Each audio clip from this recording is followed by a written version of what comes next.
자, 오늘은 누가복음 12장 13절부터 21절까지의 말씀을 통해 삼가 모든 탐심을 물리치라라는 제목으로 우리가 오늘 함께 말씀을 보도록 하겠습니다. 미국의 아브라함 링컨 대통령은요, 유머 감각이 탁월했던 지도자 중에 한 사람으로 잘 알려져 있습니다. 링컨에게는요, 두 아들이 있었는데요. 한 번은 어렸을 때입니다. 이 형제 간에 싸움이 일어났던 것입니다. 그런데 그 싸움이 얼마나 컸으면 이웃집까지 그 싸우는 소리가 들렸던 것입니다. 그래서 이웃집 사람이 너무 놀래가지고 허겁지겁 무슨 큰일이 난 줄 알고 우리 링컨 집에 찾아온 것입니다. 아니, 도대체 무슨 큰일이라도 생긴 것입니까? 그러자 링컨이 특유의 너털 웃음을 웃으면서 이렇게 대답을 하더랍니다. 아유, 걱정해 주셔서 감사합니다. 그런데요, 그렇게 걱정하실 필요는 없으세요. 지금 인류의 가장 보편적인 문제가 일어났을 뿐이니까요. 이렇게 대답을 하더라는 거예요. 그러니까 이 사람이 아니 도대체 무슨 일이길래 그래요? 궁금하잖아요. 그랬더니 네, 제가 우리 아이들에게요 호두과자 3개를 주었는데 두 아들 녀석이 서로 자기가 2개를 먹겠다고 지금 저렇게 싸우고 있는 것입니다. 여러분, 이처럼 이 탐심은요 인류의 가장 보편적인 죄악 중에 하나라 할 수 있습니다. 오늘 본문 말씀을 보니까요 이와 좀 유사한 문제가 하나 발생하는 것을 우리가 볼 수가 있습니다. 그 당시 예수님께서요 얼마나 인기가 좋으셨는지 우리가 함께 읽지는 않았지만 오늘 본문 12장 1절에 보니까요 예수님이다, 예수님이 오셨다 그러니까 서로 발에 밟힐 정도로 한꺼번에 수만 명의 사람들이요 예수님을 보려고 모여든 것입니다. 그러자 예수님께서는요 그 무리를 향해서 말씀을 선포하십니다.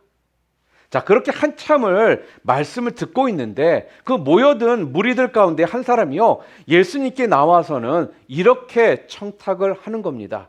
우리 오늘 본문이거든요. 우리 13절 말씀 함께 읽겠습니다.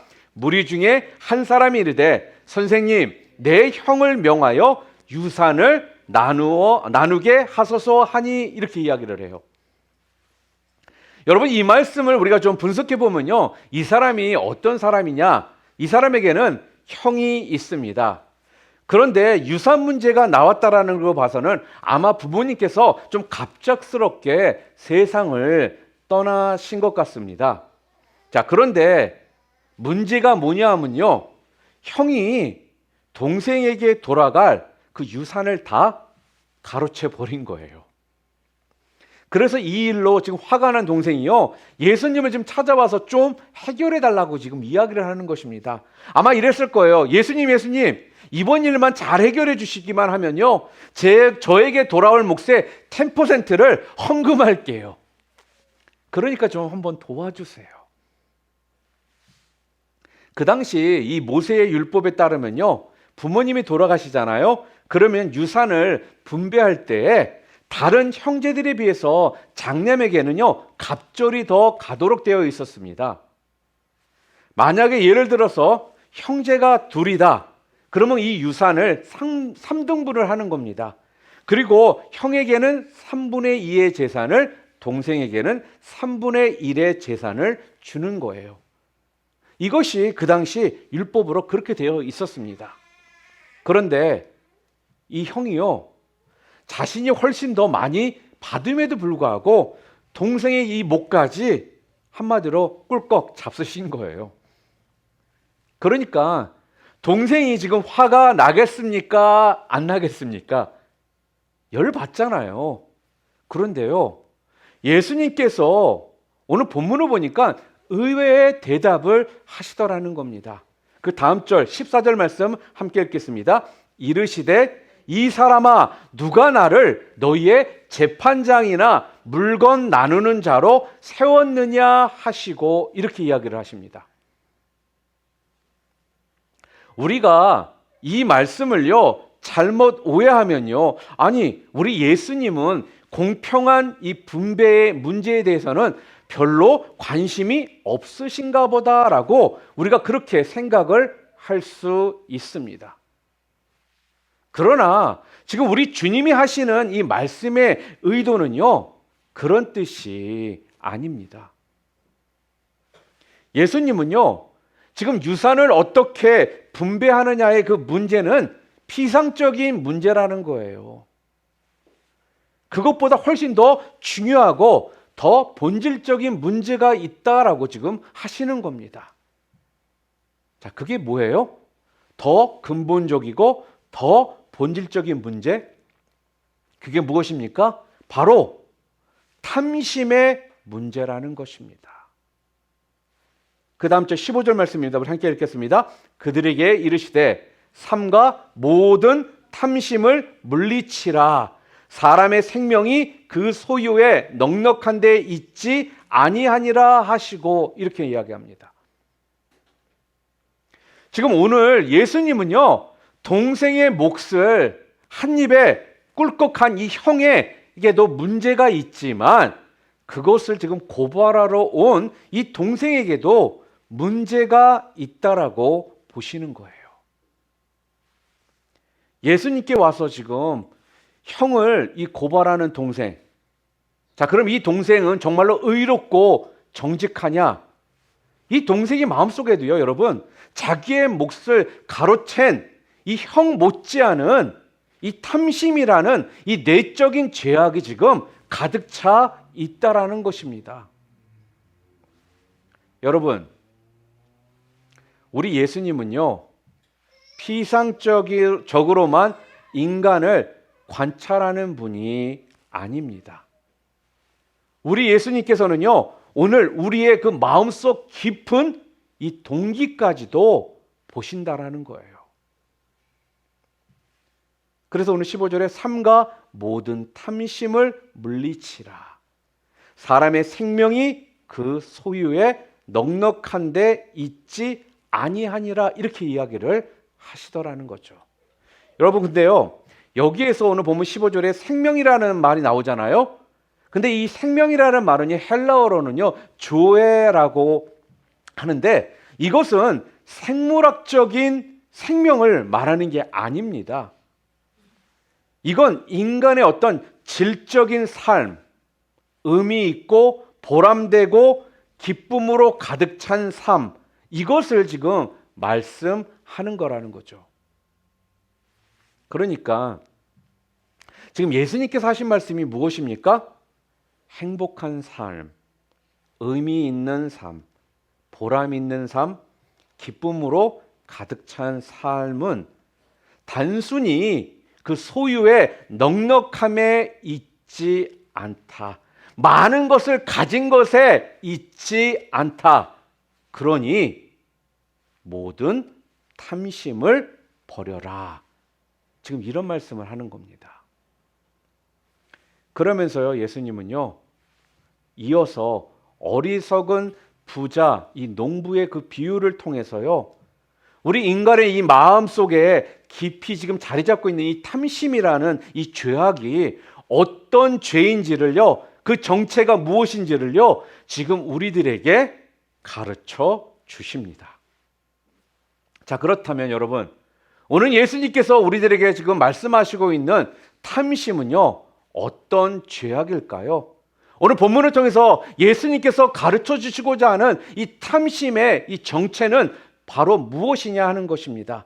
첫 번째로요, 오늘 성경은 우리들에게 이 탐심은요, 어떤 죄라고 말씀하시느냐? 탐심은 우리의 이기심을 살찌우는 죄악이 탐심이다. 지금 그렇게 말씀을 합니다. 오늘 본문 16절부터 19절 좀 길어요. 그렇지만 좀 함께 좀 읽을 필요가 있어서 우리 좀 함께 읽도록 하겠습니다. 또 비유로 그들에게 말하여 이르시되 한 부자가 그 밭에 소출이 풍성함에 심중에 생각하여 이르되 내가 곡식 쌓아둘 곳이 없으니 어찌할까 하고 또 이르되 내가 이렇게 하리라. 내 곡간을 헐고 더 크게 짓고 내 모든 곡식과 물건을 거기 쌓아두리라. 또 내가 내 영혼에게 이르되 영혼아 여러 해 쓸 물건을 많이 쌓아두었으니 평안히 쉬고 먹고 마시고 즐거워하자 하리라 하되. 오늘 지금 이 어리석은 부자가 자기 혼자 하는 이 독백을 보면요, 계속 지금 강조하고 반복되어서 나오는 단어가 있습니다. 그게 뭘까요? 그게 뭐죠? 내가, 내라는 이 1인칭 바로 대명사입니다. 오늘 본문에요, 내가 곡식 쌓아둘 곳이 없으니 어찌할까? 내가 이렇게 하리라. 내 곡간을 헐고 더 크게 짓고 내 모든 곡식과 물건을 거기 쌓아두리라. 내가 내 영혼에게 이르되. 내가.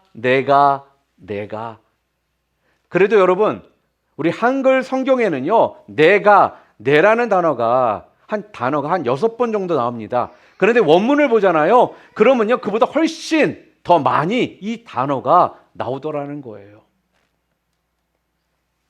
이 문장에서요, 우리는 이 어리석은 부자의 그 의식 세계를 좀 우리가 엿볼 수가 있다라는 것입니다. 한마디로 말하면요, 이 부자는 철저하게요, 자기 자신밖에 모른다라는 거예요. 철저하게요, 자기 중심적인 세계에서요, 지금 살고 있는 것입니다. 물론 사람이요, 자기를 위한다라는 것, 그 자체가 나쁜 것은 분명 아닙니다. 그건 인간이라면요, 너무나도 자연스러운 것이고 누구나 그럴 수밖에 없거든요. 그런데요, 여러분, 인간이요, 자기를 위하는 것, 자기 자신을 위하는 것, 이건 잘못된 게 아닌지 모르지만 자기만을 위하는 건 잘못된 것이라는 거예요. 우리가요, 나만을 위하는 그때부터요, 우리는요, 바로 이 탐심의 이 늪 속으로 빠져들기 시작하는 겁니다. 어떤 수필가가 병적인 이기주의자의 모습을요, 비유하기를 뭐라고 했냐면요, 브레이크가 고장난 자동차와 같다 그랬거든요. 브레이크가 고장났으니까 탐심, 이 탐욕의 지배를 받는 사람은요, 계속해서 어떻게 될까요? 더를 요구하는 인생을 향해 달려갈 수밖에 없다라는 것입니다. 그러니까 자꾸 더 크게 짓고 더 물건을 쌓아두고 더 이거를 원한다라는 거죠. 성경은요, 여러분, 지옥을 그릴 때 이따금씩 무저갱이라는 단어를 사용합니다. 무저갱이란 바닥이 없는 곳, 끝이 없는 심연, 그런 뜻이거든요. 그래서 입을 벌리고요, 더 하는 거라는 거예요. 미국의 유명한 부호 중에 존 D 락펠러가요, 신문기자와 인터뷰에서 남긴 아주 유명한 그런 말이 있습니다. 한 기자가 호기심으로 이런 질문을 락펠러에게 던진 거예요. 락펠러 씨, 당신은 현재 당신이 가지고 있는 이 재산에 만족하십니까? 에이, 천만에요. 아니요, 만족 못하는데요. 그러자 기자가, 그렇다면 얼마나 더 가져야 만족하시겠습니까? 이때 락펠러가요, 이런 대답을 했다고 합니다. 조금만 더. 여러분, 우리도 그렇지 않습니까? 우리가 방 하나짜리에 살 때는요, 방 2개짜리만 있는 집으로 이사 가면 너무나도 행복할 것 같이 생각을 합니다. 그런데 2개짜리로 이사 가잖아요? 그럼 언제부터 방 3개짜리로 이사 가기를 원하더라는 거예요. 또한 내가 직장에서 봉급을 3,000불씩을 받았습니다. 근데 속으로 내가 한 5,000불만 받으면 나는 좋을 것 같아. 막상 우리가 5천 불을 받고 나잖아요. 그럼 그때부터 또 어떤 생각이 들까요? 한 8천만 벌면 나는 행복할 것 같아 라면서 끊임없이 우리는 더를 외친다라는 것입니다.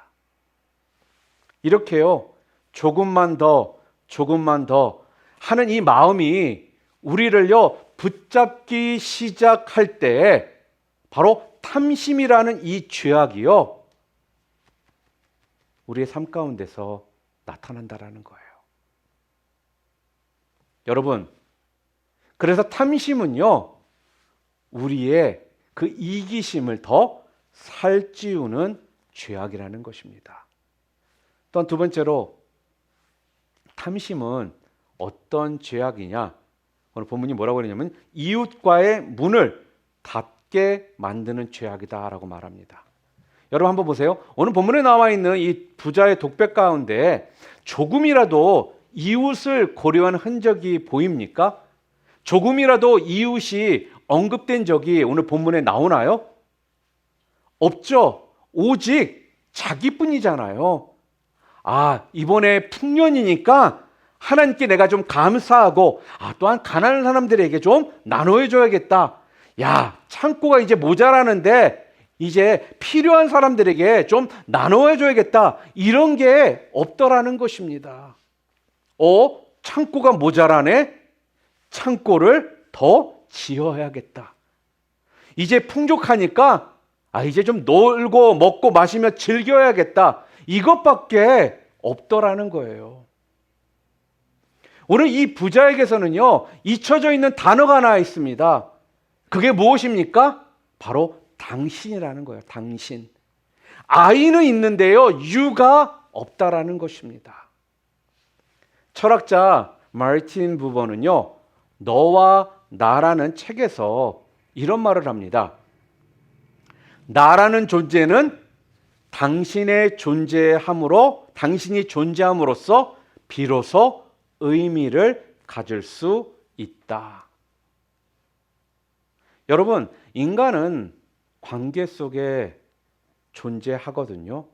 그러니까 서로 간에 이런 관계를 떠나서는요, 우리는 살 수가 없다라는 것입니다. 그런데 한번 생각해 보세요. 이 부자 농부가 나름대로요, 성공하기까지 얼마나 많은 주변 사람들과 이웃들의 도움이 있었겠습니까? 자기 혼자 잘나서 성공한 것이 아니잖아요, 여러분. 한번 생각해 보세요. 농사가 잘 되도록 좋은 품종을 개발한 사람이 있기 때문에 가능한 것이고요. 또한 농사를 지을 수 있도록 농기구를 만든 사람의 수고가 있었기 때문에 가능했다라는 것이고요. 또한 밭을 갈 수 있도록 누군가가 소를 빌려줬기 때문에 가능했다라는 것입니다. 그리고 추수할 때까지 이 밭을 잘 돌봐준 소작인들의 어떤 수고가 있었기 때문에 이렇게 풍년 이게 가능했다라는 거예요. 이처럼 소중한 이웃들의 어떤 참여와 도움이 분명 있었거든요. 그럼에도 불구하고요, 이 어리석은 농부는요, 이 자신의 이제 성공이 온전히 자신만의 것이라고 생각을 했다라는 것입니다. 그래서 나만 잘 살면 그만이지. 내 이웃이야 어떻게 되든 무슨 상관이 있어. 그건 지 사정이지. 나와는 아무런 상관이 없다. 그렇게 생각을 하는 겁니다. 여러분, 이처럼요, 탐심으로 가득 차니까요, 나는 너무나도 크게 보이는데요, 이웃은 전혀 안 보이게 된다는 거예요. 여러분, 2021년도 작년이죠. 12월 기준으로 이 지구의 인구가 79억이 훨씬 넘었다고 합니다. 79억. 그 가운데 8분의 1에 해당하는 약 10억 명의 사람들이요, 매일 밤 굶주리고 잠자리에 들고 있다는 사실 여러분 알고 계십니까? 그리고 2018년에서 2019년 이 기간 중 영양실조를 겪는 사람들이요 1,000만 명으로 늘어났다고 합니다. 그리고 날마다 적어도 2만 7천 명에 이르는 사람들이 기아 때문에 죽어간다라는 거예요. 또 이 세상에 태어나는 아이들 가운데 100명 중에 40명이요. 영양실조로 인해서요. 회복 불가능한 장애우로 이 땅에서 살아간다고 합니다. 또 매년 적어도요. 10만 명의 어린이들이요. 비타민 A 결핍으로 인해서 소경이 된다고 해요. 또 매 8초마다 아이 한 명이요. 이 더러운 물을 먹고 죽는다고 합니다. 세계보건기구 WHO에 따르면요. 10억 명이 깨끗한 식수를 공급받지 못하고 있으며 지구상의 모든 질병의 이 80%가요. 오염된 물에서 비롯된다고 해요. 또 해마다 어린이 1,800만 명이 이 더러운 물과 위생시설 때문에 목숨을 잃고 있다고 합니다. 뭐 지역마다 좀 차이가 있겠지만 저희도 차드에 우물파기 그러한 프로그램을 한번 진행한 적이 있습니다. 지역마다 좀 다를 수 있어요. 그런데요, 한 4,000불에서 5,000불 정도로 우물을 하나 팔 수가 있다고 합니다. 그럼 이 우물 하나 판 것을 통해서요, 1,000만 명의 사람들이 깨끗한 물을 마실 수가 있게 된대요. 또한 이 오염된 물을 마시다 보니까 뱃속에 기생충들이 많이 생긴다고 합니다. 근데 그 기생충을 박멸하는 그 약이요, 10센트도 안 된다고 해요. 여러분, 지금 우리가 사는 세상은 바로 이렇다라는 거예요.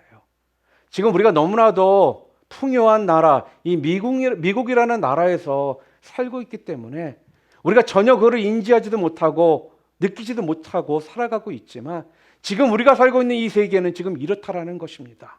그런데 우리는 어떻습니까? 나만 잘 살면 그뿐이다. 나만 편안하게 잘 살면 되지 않나. 혹시라도 이런 생각 가운데 우리는 지금 살고 있지는 않은가요? 여러분, 구약시대부터요, 성경은요, 하나님의 백성들의 삶 가운데 11조의 이 원리를 강조해 왔습니다.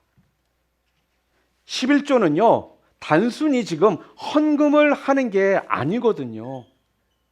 돈을 내는 것이 아니라는 것입니다. 11조의 원리를 보면요, 우리가 알고 있는 대로 우리의 생업의 10분의 1, 이걸 드리는 거, 맞아요. 11조가 있습니다. 이런 거.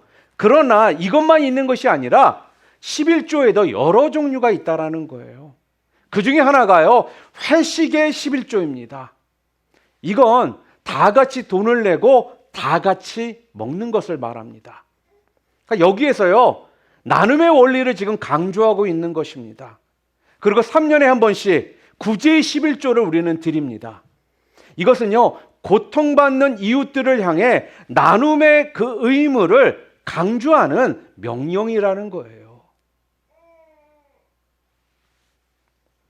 이처럼 성경은요, 우리에게요, 이 나눔을 강조하는 반면에 탐심은요, 우리로 하여금 이웃들을 향한 이 창문을 닫아버리게 한다라는 것입니다.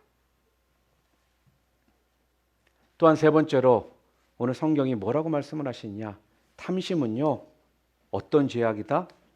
탐심은 더 나아가서 방금 전에 말씀드린 것처럼 이웃을 보지 못하게 할 뿐만 아니라 삶의 주인 대신 우리 하나님을요, 망각하게 만드는 죄악이라는 거예요. 하나님을 자꾸 잊게 한다라는 것입니다. 성경은요, 오해하지 마세요. 물질의 필요를요, 부정하지를 않습니다. 그래서 성경에 보면 이 모든 것이 너에게 있어야 할 줄 아신다, 그렇게 말씀을 하시거든요. 또한 성경은요, 가난을 절대로 미덕이다라고 가르치지를 않습니다. 또 물질적인 부를 창출하는 것을요, 반대하지도 않는다라는 거예요. 우리 하나님께서는요, 여러분과 제가 풍성하기를 원하십니다. 그런 면에서 사랑하는 여러분, 이왕이면요, 돈 많이 버세요. 잘 되시기 바랍니다. 자, 그러나 오늘 성경이 경계하는 게 뭐냐면요, 사실 물질 자체는 죄가 아니라는 거예요. 그런데 문제가 뭐냐? 물질을 하나님보다 더 사랑하는 게 문제라는 거예요. 물질의 주인이신 하나님을요, 자꾸 어떻게 해요? 망각하고 그 물질에 자꾸 마음을 빼앗기는 것을요, 경계하시는 것입니다. 그런데 우리가 이 탐심의 노예가 되는 순간부터 어떻게 돼요? 우리는 그때부터 어떻게 되느냐? 주인을 잊어버리는 거예요. 누가 우리의 삶의 주인이신지를 잊어버린다라는 것입니다. 그러니까 하나님을요, 망각하게 된다라는 거죠. 하나님을 자꾸 잊어버리니까 하나님이요, 우리의 삶 가운데 안 보이시는 거예요. 그래서 하나님보다 물질을 더 사랑하게 되고, 하나님보다 물질에 더 마음을 빼앗기고, 물질의 모든 우선순위를 두게 되는 것입니다. 그래서 사도 바울은요, 분명하게 말하고 있죠. 탐심을 뭐라고 말씀하고 있는지 아십니까? 골로새 3장 5절 말씀 함께 읽어볼까요? 탐심은 우상 숭배니라 그랬습니다. 우리가 탐심의 지배를 받으면요, 내가 탐하는 그것이 오늘 내 인생의 주인이 되는 것입니다. 그래서 탐심은 우상 숭배입니다. 여러분, 그래서 성경은 끊임없이 우리들에게요, 탐심을 멀리하라고 가르치고 있는 거예요. 왜요? 다른 어떤 것보다 탐심은 자꾸 우리 하나님을요, 망각하게 만들기 때문에 그렇다라는 것입니다. 자, 그렇다면 여러분, 어떻게 해야 이 탐심의 죄악에서 우리가 해방이 될 수 있을까요? 탐심이 어떤 죄악인지를 이제 알았습니다. 오늘 성경을 통해서, 말씀을 통해서. 그렇다면 어떻게 해야 우리가 이 탐심의 죄악으로부터 우리가 해방이 될 수 있느냐 하는 겁니다. 거기에 대해서도 오늘 성경이요, 오늘 말씀이 우리들에게 가르쳐주고 계시고 있습니다. 자, 어떻게 해야 탐심의 죄악에서 우리가 해방될 수 있느냐? 첫 번째, 바로 물질의 주인이 누구인지를 날마다 daily, everyday 확인하는 삶을 살아야 한다라는 거예요. 일주일에 한 번, 한 달에 한 번, 1년에 한 번 확인하라는 것이 아니라 everyday, daily 확인하는 삶을 살아야 한다라는 것입니다. 이것이 내 것이 아니라 우리 하나님 것이다. 나에게 하나님께서 잠시 맡겨 놓으신 것이다. 이것을 날마다 확인하는 작업이 필요합니다. 이것이 바로 뭐예요? 청지기 의식을요, 그래서 버리면 안 된다라는 거예요. 오늘 본문에 이 어리석은 부자 이야기의 절정에서요, 하나님이 뭐라고 말씀하고 계십니까? 20절 말씀 함께 읽겠습니다. 하나님은 이르시되 어리석은 자여, 오늘 밤에 내 영혼을 도로 찾으리니 그러면 내 준비한 것이 누구의 것이 되겠느냐 하셨으니. 부자는요, 앞에서 어떤 말을 강조했다라고요? 내 곡간, 내 곡식, 내 물건, 내 영혼. 그러면서 심지어 생명도 내 생명이라고 말했잖아요. 그러자 하나님께서 지금 뭐라고 하시는 거예요? 그래? 내가 내 것이라고 생각하는 이 영혼을 오늘 밤 내가 도로 찾으면 너의 것이 전부 누구 것이 되겠느냐. 지금 이렇게 얘기하시는 거예요. 그러시면서 지금 주님께서는요, 소유권이 어디에 있는지를 다시금 분명히 말씀해 주시더라는 거죠. 여러분, 모든 소유권은 누구에게 있습니까? 우리 하나님께 있습니다. 하나님이 이제 너 그만 살아, 이제 올라와, 그러시면요, 우리 모두는 다 손 털고 다 놓고 가야 한다라는 것입니다.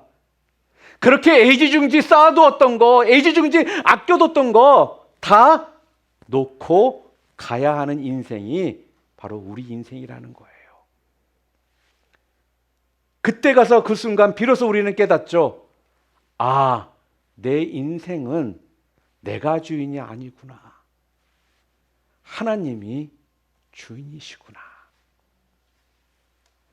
여러분이 잘 아시는 세계를 제패했던 알렉산더 대왕의 이야기입니다. 죽은 후에 유언을 따라서요, 관을 뚫고 관 밖으로 두 손을 내어놓게 했다고 합니다. 그 두 손의 그 모양이 어떤 모양이었을까요? 두 손을 쫙 편 모양이었을 것입니다. 그렇죠? 저렇게 해요. 여기에 중요한 메시지가 있습니다. 죽을 때에는 아무것도 못 가져간다라는 사실입니다. 우리가 세상에 태어날 때는요, 잊어버리셨죠? 너무 오래돼가지고. 아이들이 막 신생아가 태어나면요, 아이들은요, 손을 이렇게 꽉 쥐어잡고 태어납니다. 그리고 또 우리는 한평생요, 욕망을 위해 내 생애를요, 붙잡고 살아간다라는 거예요. 자, 그런데요, 세상을 떠날 때는요, 꽉 쥐었던 이 두 손을요, 이렇게 편 채 아무것도 가져가지 못한다라는 겁니다. 그대로 다 두고서 가는 것입니다. 어떤 재벌이 죽자 한 기자가요, 재벌의 아들에게 질문을 했다고 합니다. 부친이 재산을 얼마나 남기셨습니까? 그랬더니 아들이 이렇게 대답을 합니다. 네, 다 모두 남기셨습니다. 여러분, 단순한 얘기 같지만요, 실제로 우리는요, 이렇게 다 남기고 간다라는 거예요. 아무것도요, 가져가지를 못합니다. 그 순간 우리가 뭘 깨닫게 되는 거예요? 내가 내 인생의 주인이 아니고 하나님이 주인이시구나. 이거를 깨닫는 것입니다.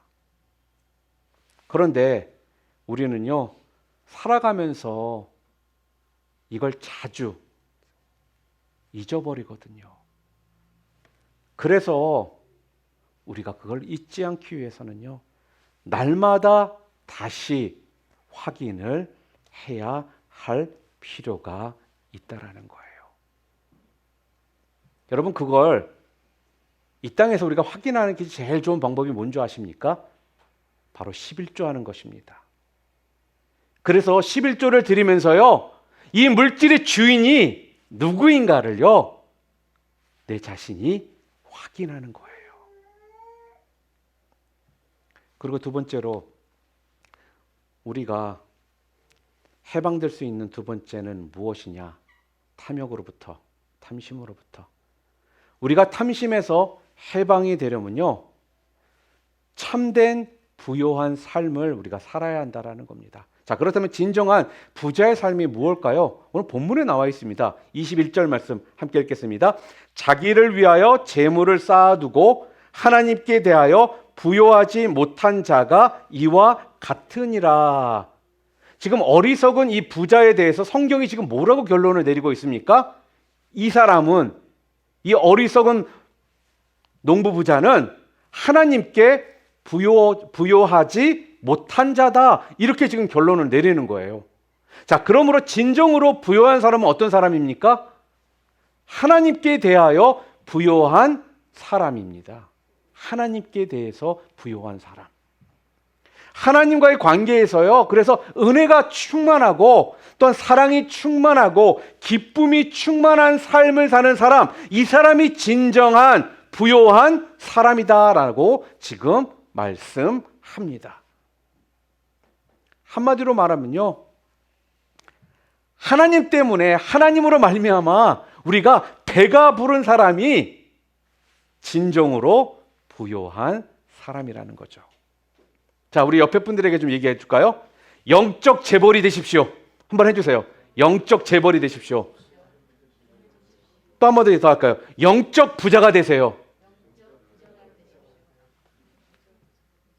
저는요, 여러분, 오늘 말씀을 준비하면서 진정한 이 부자의 고백은요, 바로 이런 거라고 생각을 합니다. 우리가 시편 23편 1절에 보면요, 뭐라고 나와 있어요? 여호와는 나의 목자시니 내가 부족함이 없으리로다. 이렇게 이야기를 합니다. 지금 다윗이 이 시를 쓸 때 지금 왕궁에서 정말 부족함이 없는 진짜 그렇게 풍성한 삶을 살고 있는 상황에서 이 시를 이거를 고백한 시인가요? 아니죠. 다윗이 이 시를 고백했을 때는요, 광야에서 지금 도망 다니면서 그런 상황 가운데 놓여 있으면서 나는 부족함이 없습니다. 지금 이렇게 고백을 하고 있다라는 거예요. 왕궁에서 부족함이 없는 상황 속에 있으면서 했던 것이 아니라 광야에서 도망 다니면서 언제 죽을지 모르는 그 상황 가운데에서 다윗이 고백을 했다라는 것입니다. 여러분, 이게 진정한 진짜 부자의 고백 아니겠습니까? 그런데 많이 가지고 있으면서도요, 우리는 만족하지 못하고 더 하더라는 것입니다. 이런 사람은요, 오늘 성경이 불행한 사람이라고 이야기를 합니다. 여러분이 또 잘 아시는 마더 테레사 수녀님께서 생전에 미국에서 순회 집회를 할 때 있었던 일입니다.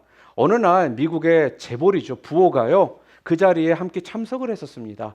그런데 이 부자가 이 테레사 수녀님의 그런 이야기를 통해서 굉장히 큰 감동을 받은 거예요. 그래서 테레사 수녀님에게 이렇게 물었다고 합니다. 수녀님, 지금 가장 필요한 것이 무엇입니까? 그렇게 묻더라는 거예요. 여러분, 정말 기부금을 얻을 수 있는 절호의 지금 찬스가 지금 수녀님에게 온 거거든요. 그런데 테레사 수녀님이 이렇게 말했다고 합니다. 필요한 것이요, 저에게는 우리 예수님만 필요합니다. 주님 한 분만이 저에게 필요합니다. 그렇게 대답을 했다고 합니다. 여러분, 이것이 진정한 그리스도인들의 고백이 아니겠습니까? 사랑하는 성도 여러분, 예수님이 나의 구원이라고 믿으십니까? 예수님이 생명이라고 여러분 믿으십니까? 그리스도 예수만이 나의 진정한 희망이라고 여러분 믿으십니까? 그렇다면 그리스도를 소유한 지금 내게 무엇이 더 필요할까요? 예수님이 나의 구원이시고, 예수님이 나의 소망이시고, 예수님이 나의 생명이고, 예수님이 나의 능력이고, 나의 삶의 모든 것이라면 우리에게 더 이상 필요한 것이 무엇이냐 하는 겁니다. 탐심에서 여러분 벗어나려면요, 더 이상 들어올 자리가 없도록 해야 됩니다. 내 속에요, 바로 우리 예수로 가득 채우면 된다라는 거예요. 이게 바로 뭐예요? 성령 충만이라는 것입니다. 사랑하는 성도 여러분, 여러분의 심령 가운데 다른 어떤 것이 들어올 수 없도록요, 여러분의 심령 가득히 예수님만 가득 채우시는 여러분들 모두 되시기를 주님의 이름으로 축원합니다. 탐심으로부터 자유케 되는 은혜가 여러분 가운데 있기를 바랍니다. 그러기 위해서는요, 내 인생의 주인이 누구신지 분명히 깨닫고 주님이 내 삶의 모든 것이 되는 진정한 부자가 다 되시기를 주님의 이름으로 축원합니다.